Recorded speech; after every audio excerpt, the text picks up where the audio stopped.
Hello, this is Alicia with the FSW Writing Center, and in this video we'll be talking about creating an outline as part of a writing or speech assignment.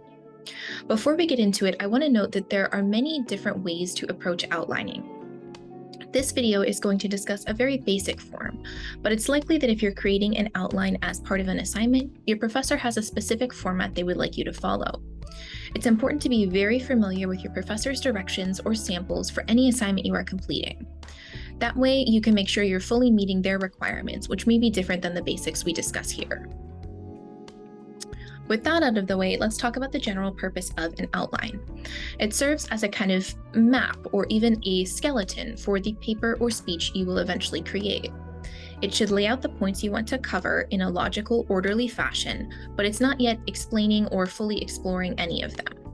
Once you have this skeleton, you get the chance to look it over and check the structure of your essay or speech before you've put in the effort of fully writing it. It may seem annoying to do an outline before jumping into a draft, but it can actually save you a lot of time in the long run. If you catch concerns with underlying ideas or structure now, it will be faster and easier to fix those concerns than it would be if you had a full draft, which you then had to rewrite. Now, we'll take a look at how one puts together an outline from a technical standpoint. I'm going to show you how it works in Microsoft Word, but other word processors like Google Docs or Pages have similar functions.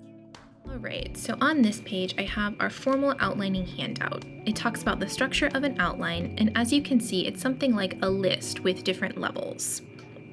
The levels start at the margin and then move inward as they become more specific. The first level, which usually uses Roman numerals, expresses main points. The second level, which usually uses capital letters, expresses subpoints. The next level uses Arabic numerals, which are the numbers that we're used to break subpoints down even further. After that, you have an even more specific level with lowercase letters. This breakdown can continue to as many levels as you want. However, remember that each level needs to come in pairs. That means if you have a capital A, for example, you must also have a capital B. From there, you can have as many or as few points as you want. You could go capital A, B, C, D, and E, or you could just stop after capital B. The key thing is that there are at least 2 points for every level you're using. You also want to make sure that these levels correspond to each other. As I mentioned, your Roman numerals set your main points. If you're writing an essay, those main points would most likely correspond to the topic sentences of your body paragraphs. To show you an example of what I mean there, I'm going to scroll down to the next page where we'll talk about how to set up an outline.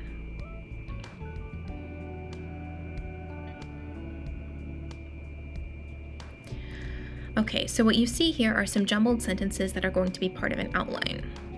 The thesis statement for the paper is here at the top. For this example, it's very simple. My favorite hobbies are reading and running. As you can see here, the first sentence says, reading is one of my favorite hobbies. This is going to be our first main point. To start the outline, I'm going to put my cursor here in front of it, and then go up to this numbering button.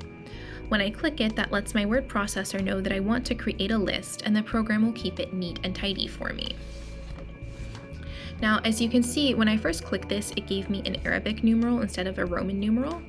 That's fine. I'll just click this little arrow and tell my word processor that I want this level of the outline to use Roman numerals. Now, we can see that our next main point is here too. Running is also one of my favorite hobbies. I'm going to click in front of it and hit enter, so it goes down to a new line and is set as Roman numeral 2. After that, it says, I like that reading transports me to exciting new places. That's a supporting detail for the point on reading, so I am going to cut and paste to move it to that section.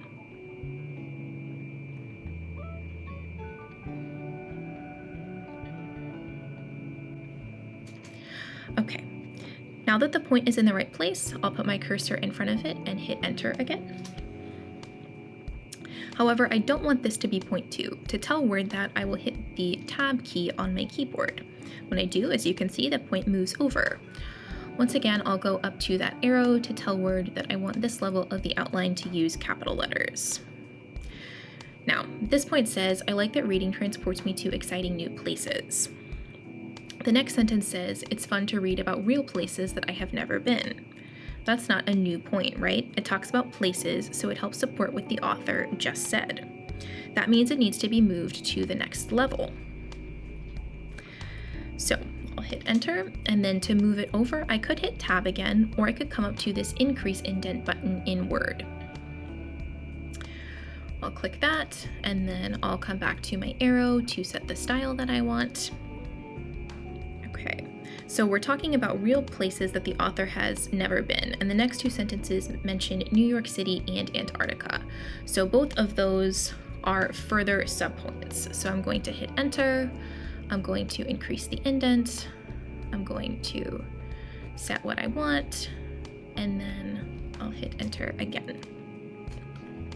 So the next sentence says, it's also really fun to read about places that are completely imaginary. That doesn't fall under this subpoint of real places, so I need to move it back out a little bit. I'll hit enter, and then I'll come up to this decrease indent button.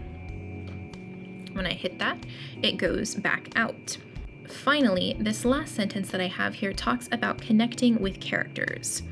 That's a whole new point that doesn't have anything to do with places. So we're going to hit enter, and we're going to bring this all the way back out to be point B. As you can see here, we already have the beginnings of an outline. We have at least 2 points at each level, a Roman numeral 1 and 2, a capital A and a capital B, an Arabic 1 and 2, and a lowercase a and a lowercase b. We don't have time to create the whole outline together in this video, but let me scroll down and show you what it would look like. As you can see, the same format continues. The entire outline is organized into increasingly specific subtopics. Some levels have more than 2 points, like you see here, but all of them have at least 2. Each sentence in the outline helps to explain why reading and running are this author's favorite hobby, and they are neatly organized so this author will stay on track when writing the actual essay. I hope this was a helpful introduction to formal outlining. This example was very simple, but you can make your outline as complex as you need to get your ideas organized. If you struggle with writing outlines, remember that you're always welcome to come to the FSW Academic Support Centers for help. Thanks for watching.